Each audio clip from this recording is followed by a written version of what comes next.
В целях повышения доступности услуг для клиентов коммерческие банки в настоящее время разрабатывают и внедряют мобильные приложения, которые в свою очередь ускоряют и упрощают для клиентов получение банковских услуг. Но современные технологии не только открывают новые возможности, но и создают новые вызовы.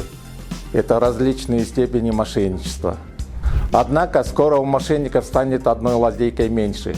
В Кыргызстане вводится новый механизм защиты, так называемый самозапрет на получение кредита.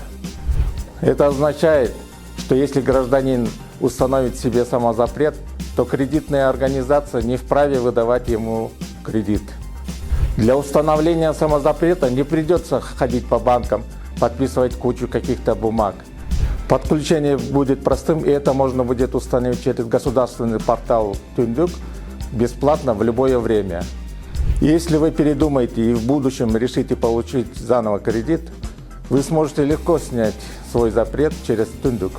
Информацию о введении самозапрета будет автоматически передаваться в кредитное бюро. А коммерческие банки, в свою очередь, при рассмотрении заявки клиента на получение кредита будут проверять на наличие или отсутствие самозапрета. Если стоит статус самозапрет, банки обязаны отказать в выдаче кредита. Напоминаю, что требования нормы закона о самозапрете вступают в силу с 1 ноября текущего года.